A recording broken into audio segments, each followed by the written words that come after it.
이러한 파일에는 우리가 알고 있는 것과 알지 못하는 것들이 있는데요. 그래서 우리가 어떠한 프로그램을 작성을 할 때 이제 이게 텍스트 파일인가 이진 파일인가 이런 것들을 우리가 프로그래머라면 그걸 알고 여러분들이 그 프로그램을 사용하는 커스터머 고객들한테 제공을 해줄 수가 있겠죠. 뭐 어떤 거는 바이너리 파일, 이진 파일이고 어떤 거는 뭐 텍스트 파일이고 난 모르겠다 이래 돼 버리면 이거 문제가 심각한 거죠. 그죠? 개발자로서의 자격이 그거는 아주 안 좋은 거죠. 그래서 그거를 일단 한번 보죠. 자, 먼저 크게 우리는 텍스트 파일하고 이진 파일로 나뉩니다. 크게 파일에는. 근데 선생님 저 이미지 파일하고 뭐 이런 것들도 있잖아요. 이렇게 물어볼 수 있겠죠. 근데 그러한 것들도 전부 다 이진 파일에 속합니다. 그래서 한번 봅시다. 자, 텍스트 파일이라는 것은 어떤 거냐면 문자로 구성되어진 파일을 의미합니다. 그리고 텍스트 파일은 대부분 ASCII 코드 있죠. ASCII 문자로 이루어진 파일이나 아니면 사람이 사용하는 뭡니까?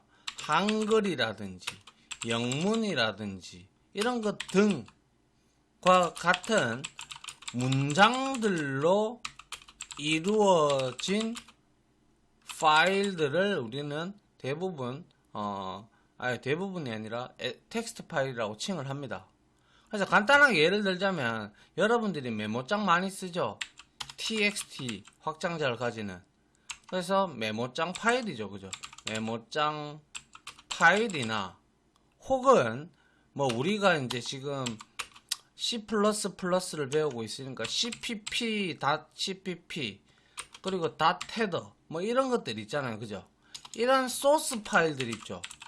자바면 자바 이런 것들 파일 소스 등이 바로 대표적인 텍스트 파일이에요. 이해하시겠죠? 예. 그러면 이진 파일은 뭐냐? 그래서 이진 파일은 막말로 얘는 데이터로 구성된 파일이에요. 그래서 우리가 열어보면 못 알아봐요. 텍스트 파일 메모장 같은 경우는 소스 같은 파일 같은 경우는 우리가 열면 그 소스를 알면 읽을 수 있고 한글과 영문으로 우리가 그 언어 공부를 했다면 충분히 다 눈에 보이죠. 근데 얘는 데이터로 구성된 파일, 즉 다시 말해서 모든 파일이 CPU는 제가 뭐라고 그랬어요? 0과 1밖에 모른다고 했고 누상기 기능밖에 그러니까 가상기 기능밖에 없다라고 했어요. 그래서 모든 파일은 0이나 1로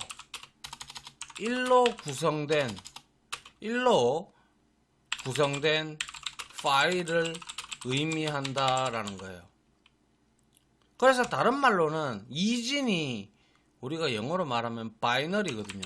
바이너리 파일이라고도 칭한다라는 거예요. 그래서 통상적으로 대표적으로 우리가 이진 파일은 사진 이미지 파일 있죠. 이미지 뭐 JPG라든지 JPEG라든지 뭐 PNG라든지 이런 것들이 있어요. 이미지 파일 그죠? 뭐 JPG 뭐 그리고 또 뭐 있습니까? PNG 뭐 등등이 있겠죠. 그죠? 이거는 확장자에 따라서 좀 틀리니까. 그리고 이제 데이터 파일 이거는 우리가 열 수가 없어요. 열 수 있는 방법은 소스를 통해서 우리가 그 문자들을 읽어 드릴 수는 있어요. 그래서 볼 수는 있지만 해석 자체가 불가능하죠. 예. 그래서 데이터 파일은 DAT 뭐 여러 가지가 많아요. 뭐 DAT도 있고 뭐 DLL도 있고 그리고 또 실행 파일이라는 게 있죠. 실행 파일 뭐 통상적으로 exe 등을 말하죠. 지금 이렇게 제가 설명드렸던 이 부분 있죠.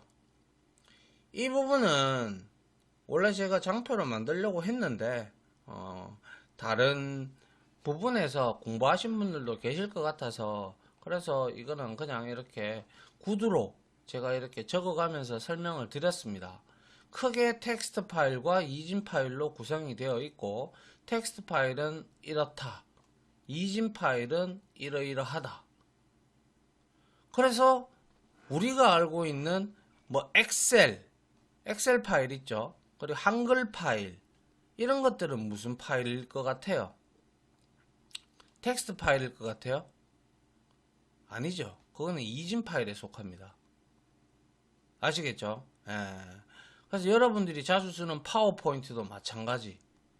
그리고 뭐 어떠한 대다수가 이진 파일이에요. 대다수가. 동영상도 마찬가지고요. 아시겠죠? 그래서 이러한 것들을 1차적으로 파일을 우리가 이제 처리하는 데 있어서 입출력을 하는 데 있어서 이게 무슨 파일인지는 구분을 하고 그에 맞는 클래스를 사용을 해서 우리가 가져와서 파일을 수정을 한다든지 파일을 어떻게 만든다든지 이런 내용을 할 수가 있을 거란 말이에요. 읽어 드린다든지 아니면 출력을 한다든지 등등을 하게 됩니다. 이해 가나요? 예. 이게 바로 파일의 종류예요. 대표적으로 크게 무슨 말인지 이해 가죠? 예, 요 부분 정리를 좀 하세요. 포즈 딱 걸어 놓고 정리를 좀 하시기 바랍니다. 그리고 우리가 이러한 텍스트 파일이나 이진 파일들은 크게 라인이 있느냐 라인이 없느냐 이런 거의 차이가 또 좀 약간 있고요. 약간이 아니라 있고요. 그리고 나서 그러한 내용들이 조금 바뀐다라는 거예요. 그러니까 뭐 제가 앞에서 이렇게 설명했던 그러한 내용들만 일단 인지를 하시면 여러분들이 하는 데는 문제가 없단 말이에요. 그래서 간단한 한 개만 더 예를 드리자면 텍스트 파일이 만약에 1, 2, 3, 4, 5 이렇게 저장이 되어 있다라고 쳐요. 그러면 이것들이 1차적으로 ASCII 코드로 바뀌어요. 이게 텍스트 txt 파일이라면 1은 49거든요. 그죠? 그리고 2는 50이고요.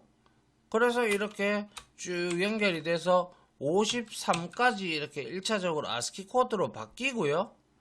그 다음에 49에 대한 바이너리 이진수로 바뀌어요. 뭐 예를 들면 49라면 우리 계산해보면 알죠? 0011, 0001 이렇게 49가 바뀌어요. 이렇게 해서 어디 CPU가 01로 되어 있는 것을 해석해서 처리를 해준다라는 거예요. 아시겠어요? 예. 그러면 이진 파일은 어떻게 되느냐? 이진 파일은 말 그대로 똑같이 1, 2, 3, 4, 5가 이렇게 있어요. 얘는요, ASCII 코드로 변환이 안 돼요. ASCII 코드로 변환이 안 되고, 바로 어떻게 된다? 이진 파일로 바로 바뀌어요. 얘는. ASCII 코드로 넘어가지 않고, 이진수 형태로 그대로 저장이 돼요. 무슨 말인지 아시겠죠? 예. 그 차이점이 있다. 일단 그렇게만 여러분들이 알아두시면 좋겠다 라는 말씀을 좀 드리고 싶습니다. 아시겠죠? 예. 자, 그거를 1차적으로 한번 정리를 좀 하시고 그 다음에 한번 보도록 하겠습니다. 자, 파일 입출력인데요. 첫 번째 우리가 이제 파일을 가지고 입력과 출력을 함에 있어서 우리는 어떻게 이루어지는지 내용을 좀 살펴봐야 되겠죠. 그죠? 입력과 출력은 프로그램에 있어서 대단히 중요하다. 맞잖아요. 우리가 PC를 왜 사용해요? 컴퓨터를. 그죠? 여러분들이 데이터 뭐 가져오는 여러 가지 정보들을 데이터로 만들고 그 데이터를 가지고 사람들한테 보여주기 위해서 혹은 보고 아니면 내가 보기 쉽게 작성하는 거잖아요. 그죠? 그 작성하는 것들이 전부 다 뭐예요? 파일이에요, 파일. 그죠? 그래서 뗄래야 뗄 수가 없는 관계예요. 그래서 입력이나 파일 입력이나 파일 출력을 할 수 있어야만, 그러니까 소위 말해서 우리가 파일을 기준으로 해서 입력이나 출력을 할 수 있어야 저 사람이 파일 처리를 좀 하시는 분이구나. 근데 우리가 지금까지 엄밀한 말로 cout이라는 객체와 cin이라는 객체를 통해서 콘솔로부터 입력을 받고 콘솔로 출력하는 클래스를 객체를 이용해서 우리가 한번 사용을 해봤다, 그죠?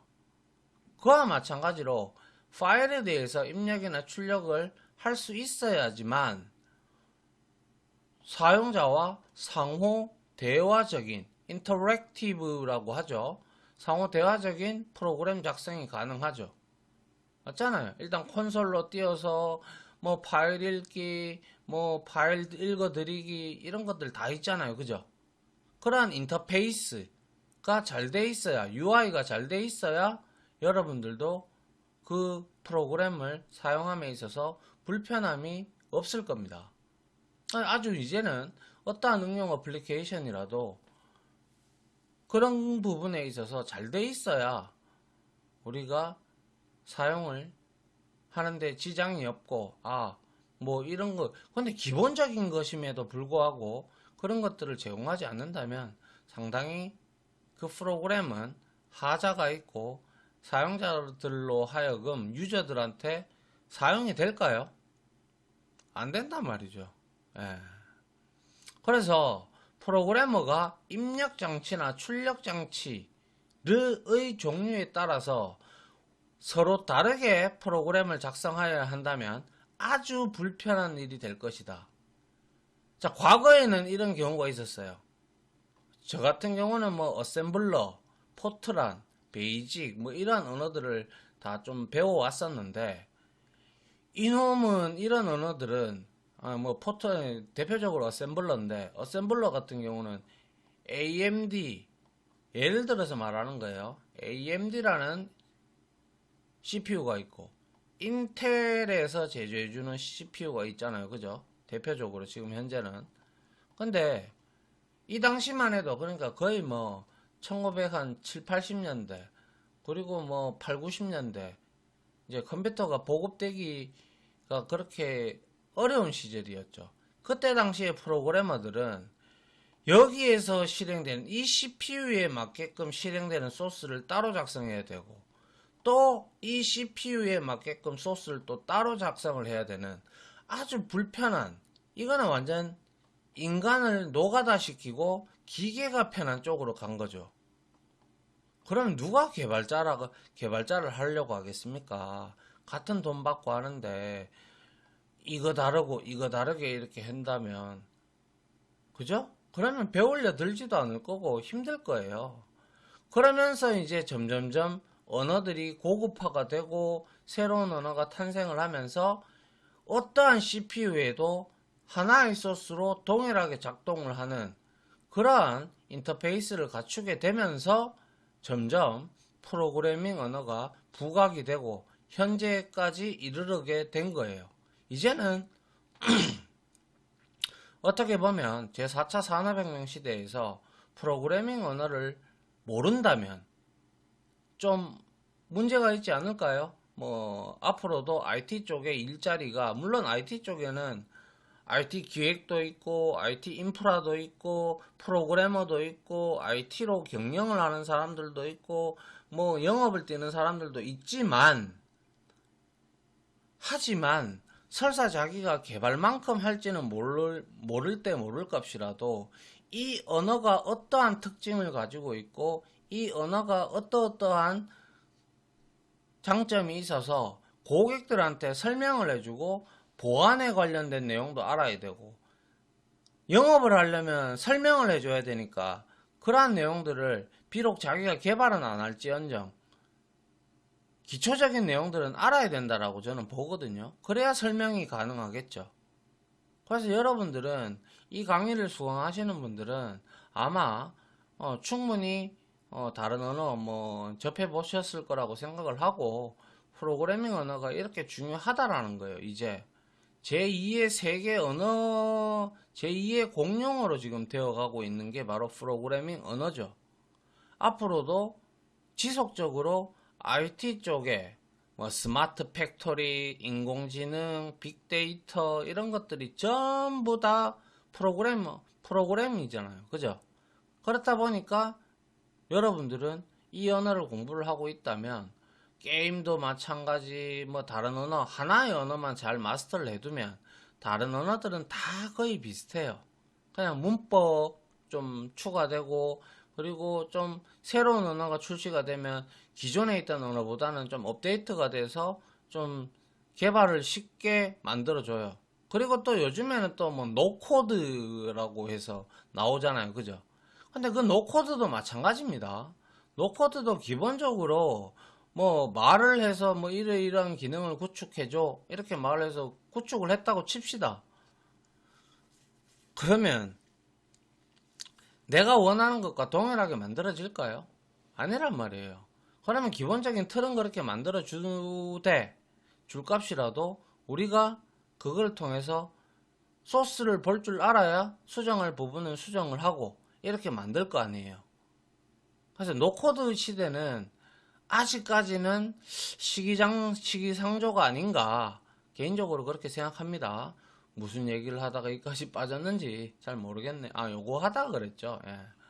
그래서 예를 들면 화면에 출력하는 것과 프린터에 출력하는 방법이 다르다면 이거 역시 이거하고 동일한 개념이죠. 맞잖아요. 콘솔에 출력하는 거, 그리고 프린터로 데이터 보내서 출력하는 거가 아예 완전히, 물론 조금 다를 수 있어요. 왜냐하면 클래스가 조금 다르기 때문에 그럴 수 있지만, 그래도 기본적인 방법은 똑같다라는 거예요. 그래서 출력 장치를 위해서 별도의 입출력 함수를 준비해야 되겠죠. 그죠? 그런데 C++에서는 이 문제를 해결하기 위해서 스트림이라는 개념을 사용을 하고 있다. 자, 스트림은 우리가 앞에서도 참 많이 나왔는데 제가 설명을 드렸죠. 자, 컴퓨터 PC 본체가 있고, 여기에 모니터가 있고, 여기에 키보드가 있고, 여기에 마우스가 있다고 칩시다. 예를 들어.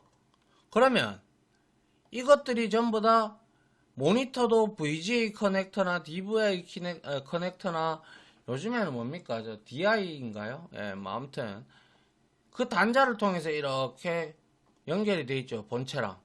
키보드도 마찬가지 USB나 예전 방식인 PS2 방식으로 이렇게 연결이 되어 있단 말이에요. 그죠? 그리고 여기서 입력을 받는 USB 포트도 이렇게 존재를 하고요. 맞나요? 그래서 이 스트림이라는 것은 뭐냐면, 내가 여기 키보드 자판으로 무엇을 치잖아요. 치면 어떻게 돼요? 편집기에 내가 친 글자들이 쏙쏙쏙쏙 화면에 보인단 말이에요. 그럼 내가 한 글자를 칠 때마다 이벤트가 터지면서 이 데이터가 이렇게 연결이 되어 있잖아요. 그래서 결국에는 이게 CPU에 들어가서 처리가 되고, 이거 사용자가 이렇게 입력을 했으니 이렇게 나타내어라 라고 CPU가, 요즘에는 그래픽카드가 있기 때문에 그래픽카드한테 기호를 보내죠. 그래서 이 화면에 짠 하고 나타나는 거예요. 그래서 입력을 하게 되면 이렇게 흐르는 통로, 스트림이 우리가 영어로 해석하면 하천, 뭐 흐르다 이런 뜻이거든요. 그렇기 때문에 이렇게 입력하면 이렇게 입력이 되죠. 그러면 이거를 우리가 입력 스트림이다. 그러면 입력을 했으면 CPU에서 뭐가 입력됐는지 확인하고, 이거를 다시 그래픽카드하고 연결되어 있는 요놈 콘솔한테 야 이렇게 문자가 들어왔으니까 아니면 뭐가 들어왔으니까 이걸 출력해 이렇게 되는 거예요. 그러면 이거는 반대로 CPU를 기준으로 한다면 들어오는 거는 입력이요. 입력 스트림이고 나가는 거는 출력 스트림이 되겠죠. 맞나요? 예. 이게 바로 입출력의 기본입니다. 아시겠죠? 예. 그래서 C++에서의 입력과 출력은 모두 스트림으로 이루어진다. 스트림이란 입력과 출력을 단위가 바이트 단위입니다. 알겠죠? 1바이트는 뭐예요? 8비트죠. 예. 그런데 요즘에는 저장 단위가 통상적으로 1024바이트죠. 그죠? 예. 아무튼 바이트들의 흐름으로 생각하는 것이다. 그래서 흐른다라고 했잖아요. 제가. 그죠? 그래서 프로그램에서 외부로 흘러나가는 연속된 바이트가 바로 출력 스트림이다 라는 거예요. 그죠? 예. 반대로 외부에서 그러니까 하나의 프로그램이 있다면 우리가 여기 있다면 내가 엑셀을 띄워놨어. 그죠? 엑셀을 띄워놨어. 그러면 여기에서 내가 기존에 있던 파일을 USB나 이런 걸 장치를 통해서 읽어드린다. 그리고 화면에 뿌린다. 이거는 기계적인 면을 얘기한 거고요. 이건 하나의 어플리케이션을 기준으로 해서 들어온다. 그럼 여기에 맞게끔 뿌려준단 말이에요. 그럼 이거는 입력 스트림을 통해서 들어오는 거죠. 그죠? 그리고 여기에서 내가 다 하고 이제 저장을 한단 말이에요. 저장을 하면 출력 스트림으로 저장된 거를 저장을 하고 보내진다라는 거예요. 저장이 되는 내용이 보내진다라는 거예요. 출력 스트림으로. 아시겠죠? 예. 그래서 반대로 외부에서 프로그램으로 흘러 들어오는 바이트가 바로 입력 스트림이다. 입력 스트림에서는 키보드와 같은 입력 장치에서 바이트들이 프로그램으로 흐른다. 흘러 들어오죠. 그죠? 우리가 막 입력하면. 출력 스트림에서는 바이트가 프로그램에서 모니터와 같은 화면으로 출력 장치로 흐르는 거죠. 데이터가, 바이트 단위가. 그죠? 그래서 스트림을 그냥 바이트들이 알기 쉽게 이해하기 위해서는 스트림은 그냥 흐르다, 하천, 냇가 이런 뜻이에요. 그래서 스트림은 그냥 바이트들이 떠다니는 시냇물이라고 생각을 하세요. 그래서 어느 댐이 있다. 댐이 있으면 이 댐으로 들어오는 거는 입력이라고 보시고요. 댐에서 정제돼서 걸러나가서 이렇게 나가는 거는 출력이라고 생각하면 편하겠죠. 이게 이제 소프트웨어로 비교를 한다면 이게 응용 어플리케이션이 될 수도 있고 하드웨어 쪽으로 바라본다면 이게 CPU가 될 수가 있겠죠. 아시겠죠? 예, 이게 바로 스트림의 개념입니다. 그래서 제가 앞으로 이 강의를 하면서 입력 스트림, 입출력 스트림, 무슨 계속 제가 그런 말을 할 겁니다. 하면 여러분들은 이제는 스트림이 뭔지 알았고 그리고 입력 스트림이 어떤 거고 출력 스트림이 어떤 거라는 거 여러분들이 머릿속에 기억을 해야 되겠죠. 그죠? 예. 그래야 여러분들이 강의를 듣는데 불편함이 없다라는 거예요. 알겠죠? 예. 요 빨간색으로 쳐놓은 데는 다 이유가 있는 거다라고 말씀을 드렸습니다. 자, 다음 장 한번 볼게요. 그래서 이거를 모식화를 시킨 거죠. 그림으로. 그래서 여기에 프로그램이 있다면 이게 엑셀이나 뭐 파워포인트라고 예를 들자면 이러한 USB 메모리 꼽아가지고 여기에 있는 파일들을 우리가 이쪽으로 땡기죠. 그럼 입력 스트림이 되는 거고. 그럼 여기서 우리가 뭐예요? 프로그램을 기준으로 해서 이거를 입력받은 것을 모니터에 띄우기 위해서 출력 스트림이 되는 거죠. 그죠? 그리고 나서 다시 우리가 키보드를 통해 가지고 여기에 수정할 내용이나 아니면 여러분들이 더 만들어야 될 내용들이 있다면 막 이렇게 추가를 해가지고 수정을 하든지 아니면 파일을 만들어서 다시 어떻게 수정을 하는 과정에 이미 프로그램에 들어가겠죠. 그리고 나서 다 했다. 다 했으면 이제 USB에 저장을 하든지 혹은 프린터로 출력을 하든지 아니면 뭐 요즘에 인터넷도 있으니까 인터넷을 통해서 또 보낸다든지 이런 거는 물론 따로 우리가 프로그램을 작성을 해야 돼요. 메일 송신하는 거. 뭐 그런 형태로 이렇게 나가는 것들이 일련의 데이터의 흐름을 우리는 스트림이라고 이해를 하면 좋겠다라는 거죠. 아시겠죠? 예. 그리고 이 스트림을 씀으로써 우리가 최대 장점은 바로 장치 독립성이에요. 즉 다시 말해서 입출력 장치에 무관하게 상관없이 프로그램을 작성할 수 있다는 것이죠. 입력 장치가 무엇이건 출력 장치가 무엇이건 간에 입력과 출력은 무조건 연속된 바이트의 스트림이라고 생각하면 된다. 만약에 얘가 장치 독립성을 가지고 있지 아니한다면 어떻게 돼요? 장치 종속성이라고 되어진다면 이거에 대한 프로그램 따로 만들어야 돼. 스트림 따로 있어야 되고 이거에 대한 스트림 따로 있어야 되고 이거에 대한 스트림이 따로 있어야 되고 그렇게 될 거 아닙니까? 그러면 프로그램하고 머리 깨집니다. 입출력 하나 하는데 표준화가 안 돼 있고 이렇게 되어 있다면 이거 짜는 데만 한 세월이에요. 그죠? 예. 예전에는 그랬어요. 근데 지금은 이제 프로그래밍 언어가 좋아졌고 그리고 하다 보니까 이렇게 하면 안 되겠거든요. 개발 속도도 많이 떨어지고 이러다 보니까 그 프로그램의 개발 툴을 제공하는 업체에서도 이렇게 하면 안 되겠네. 그래서 전부 다 표준화를 다 시켜 놓았죠. 표준화를 시키면서 뭡니까? 단지 언어의 특성에 따라서 프로그램 언어의 특성에 따라서 사용하는 클래스들은 다 달라요. 아시겠죠? 예. 자, 그래서 우리는 스트림을 사용하여서 프로그램을 작성한 적이 이미 있어요. 그죠? 이미 있기 때문에 즉 입력을 위해서 사용하였던 Cin 객체죠. 그죠? 예, 기본 Cin이 그리고 연결된 입력 스트림이다. Cin이 그죠? 키보드와 이거는 콘솔 입출력이죠. 콘솔 입력이죠. 사용자로부터 입력받을 때 우리가 Cin을 많이 썼죠. 또한 출력을 위해서 우리가 Cout 객체를 썼죠. 콘솔 아웃 해가지고 그죠? 그리고 콘솔과 연결된 출력 스트림이었던 것이다 라는 거예요. 이해가요?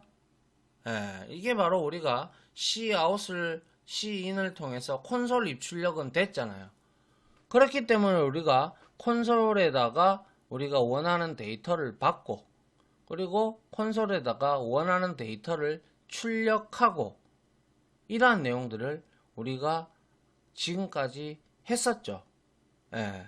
이제는 그거를 이제 콘솔 입출력은 되니까 이제 파일로 돌려보는 거예요. 파일은 우리가 어떠한 생활을 하든 간에 무조건 필요한 거죠. 파일이 없다면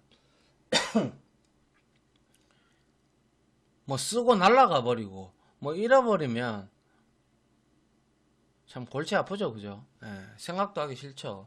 저도 예전에 뭐 어떠한 프로그램이나 뭐 아니면 어떠한 장표 이런 것들을 만들다가 갑자기 막 정전이 된다든가 아니면 컴퓨터에 뻑이 간다든가 이래 되면 막 3시간 4시간 공들여서 작업했는데 그게 날아가면 정말 여러분들 화나죠. 그죠? 하기도 싫어지고 갑자기 그런 경우도 저도 정말 많이 겪었어요. 그래서 요즘에는 저는 강의를 하든 뭐 소스를 짜든 뭘 하든 간에 2중 3중까지 백업을 해두는 이유가 그런 것들은 내가 막을 수가 없잖아요. 그런 것들을 우리가 이제 핸들링을 못하는 에러라고 우리가 예외라고 하죠. 그죠? 그렇기 때문에 시스템 에러가 터져버려서 그렇게 돼버리면 어느 누구한테 하소연을 할 수가 없어요. 맞잖아요. 그죠? 예, 그렇기 때문에 백업이 상당히 중요한 점이다라는 것도 다시 한 번 더 말씀을 드리고 싶네요. 알겠죠? 예. 자, 다음 한번 볼까요? 자, 그래서 입출력 관련 클래스들 중에서 다음과 같은 클래스들이 입출력을 담당을 하는데요. 자, 바이트의 시퀀스라고 하는 개념은 다들 아시겠죠? 순서, 차례, 뭐 이래가지고 1, 2, 3 이렇게 되어 있는 뭐 순서적인 의미를 가지는 게 바로, 아니 데이터가 디스크에서 나가든 들어오든 간에 먼저 들어오는 놈이 있고 뒤에 맨 끝에 들어오는 놈이 있을 거 아니에요. 이러한 순서를 우리가 흔히 시퀀스라고 일컫습니다. 아시겠죠? 예. 그래서 디스크, 하드디스크가 되든 USB가 되든 뭐 외장 하드가 되든 간에 아무튼 저장 장소죠. 그죠? 그래서 여기에서 파일, 바이트의 시퀀스가 되죠. 그죠? 그래서 입출력이 왔다 갔다 한다는 거예요. 하드디스크에서 예전에는 메인 메모리가 작죠. 예전에는 작았단 말이에요. 4기가. 그리고 제가 초등학교 국민학교 시절이죠. 저는 2메가 이랬단 말이에요. 근데 여기에서 읽어드리는 파일이 2메가를 넘어서 버리면 하드디스크의 일부를 이렇게 거의 메모리처럼 가상 페이지를 만들어서 쓰는 기법이 있어요. 그게 이제 페이징 기법인데, 뭐 아무튼 그렇게 해서, 근데 요즘에는 메모리가 대다수 16기가 이상이 넘어가기 때문에 이제 여기에서 만들어진 내용들을 메인 메모리, 그리고 좀 더 가서 CPU 옆에 있는 캐시 메모리들이 있어요. 이러한 메모리를 거쳐서 우리가 소위 말해서 이러한 캐시들을 우리가 버퍼라고도 하기도 하고요. 버퍼라는 용어는 임시 데이터 저장소라는 거는 이미 알고 계시잖아요. 이렇게 하면서 속도를 끌어올리는 거예요. 그리고 CPU의 성능도 계속 우리가 올라가잖아요. 그죠? 예. 올라가기 때문에 우리 눈에는 아무리 규모가 큰 프로그램이라도 이렇게 방법론적으로 하드웨어 쪽으로 구성이 되어 있기 때문에 여러분들이 로딩 속도가 뭐 아무래도 성능이 메모리가 8기가와 16기가가 있고 뭐 이런 것 등의 차이에 따라서 같은 프로그램을 실행을 했을 때는 당연히 16기가 하드웨어가 좋은 애가 빨리 실행이 되는 거는 당연한 이치죠. 돈값은 해야 될 거 아니에요. 그죠? 예. 자, 그래서 클래스를 한번 보죠. 이제 프로그램 쪽으로 들어와서 우리가 출력 파일 스트림 클래스는 뭐예요? out file stream이라고 해서 OF 스트림, 그래서 출력 파일 스트림 클래스이다. 출력 파일을 기본적으로 생성을 하고 파일에 데이터를 쓸 때, 그러니까 write를 할 때 쓰는 거예요. 아시겠어요? 예. 그리고 이거는 input 파일이죠. 그래서 input 파일 스트림에서 입력 파일 스트림 클래스이고요. 이거는 파일에서 데이터를 읽을 때 우리가 사용을 하는 거예요. 물론 파일을 읽어드리든지 파일을 생성을 할 때도 우리가 다 모드라는 게 있어요. 모드. 출력 모드, 입력 모드 뭐 이래가지고 읽기 전용이라든지 등등 이런 것들 보셨잖아요. 그죠? 그런 것들도 우리가 뒤에 가면 나오니까 그때 설명을 드리도록 하죠. 자, 그리고 F스트림이라고 되어 있어요. 이거는 파일 스트림의 약자죠. 그래서 이거는 일반적인 파일 스트림을 나타내는 거예요. 그래서 요렇게 세 가지로 구분이 되어진다라는 거 일단 알고 계시면 될 것 같고요. 그 다음에 C++에서는 파일 처리를 수행할 때는 항상 IO 스트림하고 그리고 F 스트림 아니면 뭐 IF 스트림을 하시든 뭐 그런 헤더 파일 등을 포함을 해야 되는 인클루드를 해야 된다라는 거예요. 아시겠죠? 예. 그거는 우리가 실습을 통해서 계속 확인을 해보면 되는 거고, 자연히 손에 익으면 여러분들이 당연히 에러가 바로 떠요. 이거 인클루딩도 안 해놓고 막 쓴다 그러면. 그렇겠죠, 그죠? 예. 그렇기 때문에 그렇게 하시면 될 것 같아요. OF 스트림, IF 스트림, 그러니까 아웃 파일 스트림, 그리고 인풋 파일 스트림 세 가지로 나뉜다. 이렇게 보시면 될 것 같아요. 알겠죠? 자, 일단 여기까지 하고요. 이론적으로 한번 봤고, 다음 시간에도 이론적으로 좀 더 파일에 쓰는 거나 읽는 거나 뭐 이런 것들을 우리가 좀 소스 코드도 보면서 이해를 하면서 하고, 그 다음에 실습을 좀 해보도록 할게요. 일단 이론적인 부분 이까지 마무리를 했고요. 여러분들 앞에서 제가 텍스트 파일이 어떻다, 이진 파일이 어떻다 이런 것부터 스트림의 개념, 그리고 이러한 클래스들을 한다 라는 것을 여러분들이 머릿속에 혹은 공책에 정리를 해두는 게 가장 좋은 공부 방법이 될 겁니다. 아시겠죠? 자, 이렇게 해서 이번 강의는 마무리하도록 하겠습니다. 자, 지금까지 강의 들어주신다고 고생 많으셨고요. 저는 다음 이론 강의로 또 역시 찾아뵙도록 하겠습니다.